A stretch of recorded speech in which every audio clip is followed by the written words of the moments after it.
রাজ্যের বিরোধী দলনেতা শুভেন্দু অধিকারীর পাল্টা সভা করল রাজ্যের শাসক দল। রবিবার বিকেলে পূর্ব মেদিনীপুরের রামনগরে বিরোধী দলনেতা শুভেন্দু অধিকারীর পাল্টা সভা তৃণমূলের।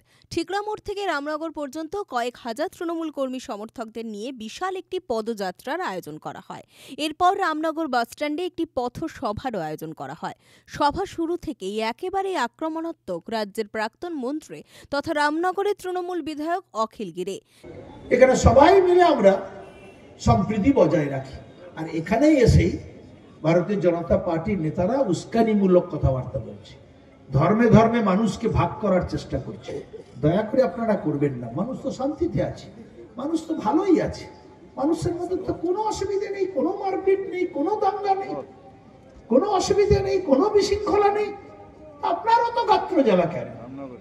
আপনারা হাত জিততে পারেননি, আপনারা দিল্লিতে টাকা আটকে রেখেছেন, 1,74,000 কোটি টাকা আমরা পাইনি, সে টাকা দেননি। তাতে কি আমাদের কৃষক বন্ধু টাকা পায়নি? পাচ্ছে। তাতে কি লক্ষ্মী ভান্ডারের টাকা বন্ধ হয়ে গেছে? বন্ধ হয়। তাতে কি আবাস যোজনার টাকা এনআরজিএস এর টাকা পায়নি? পেয়েছে। তারা কি লক্ষ্মী ভান্ডারে, তারা কি বিভিন্ন ভাবে প্রকল্পে টাকা পাচ্ছে না? পাচ্ছে। তাই আজকের এরা এত গভীর ষড়যন্ত্র করার পরেও পশ্চিমবাংলার উন্নয়নকে আটকাতে পারছে না। তাই বলছে রামনগর শান্ত আছে, আপনারা শান্ত রাখবেন, ভারতীয় জনতা পার্টির কথায় বিভ্রান্তি বোধ করবেন না।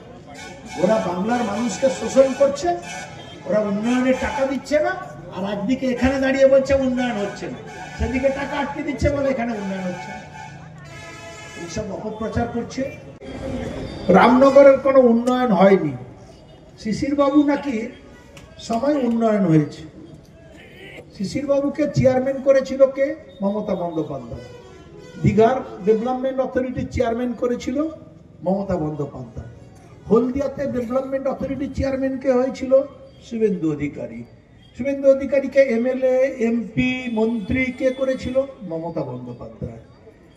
আর সেই শিশির অধিকারী যখন চেয়ারম্যান ছিল, তখন চেয়ারম্যান থাকাকালীন রাজ্য সরকার টাকা দিয়েছে, কিছু রাস্তাঘাট তৈরি হয়েছে। আবার মুখ্যমন্ত্রী সরাসরি বিভিন্ন জায়গায় সমুদ্র উপকূলবর্তী এলাকায় বাঁধ তৈরি করেছেন, রাস্তা তৈরি করেছেন। আজকের বাড়ি বাড়ি জল দেওয়া হচ্ছে, বিভিন্ন উন্নয়ন হচ্ছে, রাস্তাঘাট আরো হচ্ছে তৈরি, বিভিন্ন উন্নয়ন হচ্ছে। ওরা ছেড়ে চলে গিয়েছে, উন্নয়ন কি বন্ধ হচ্ছে? বন্ধ হচ্ছে, উন্নয়ন চলছেই। তিনি সাংবাদিকদের মুখোমুখি হয়ে জানিয়েছেন, না, পুরো আমাদের এখানকার জগন্নাথ ধাম নিয়ে আমি কোনো রাজনৈতিক পদক্ষেপ নিতে চাই না। উনি নিশ্চিতভাবে জগন্নাথ ধাম নিয়ে তিনি সম্মেলন করতেই পারেন, কোনো অসুবিধে নেই। কিন্তু তিনি বলেছেন নাকি জগন্নাথ ধাম 30 তারিখে উদ্বোধন করতে দেবেন না। সেটা আমাদের যা ঘোষণা করা হয়েছে সেই মতনই আমাদের প্রস্তুতি চলছে।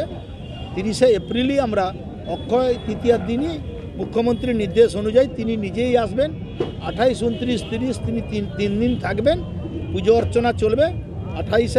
30শে এপ্রিল জগন্নাথ ধাম খুলে দেওয়া হবে। এটা আমাদের দলের যিনি মুখপাত্র আছেন তাঁরা বলবেন, এটা আমাদের দল মুখপাত্র এটা বলবেন। এটা যেহেতু বাইরের রাষ্ট্রের ব্যাপার, এটা আমাদের দলের মুখপাত্র।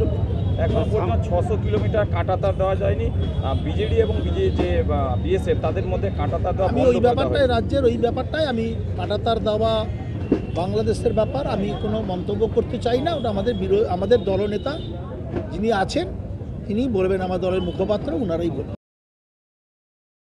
পুলক বেরার রিপোর্ট, খবর বিসিবিএস।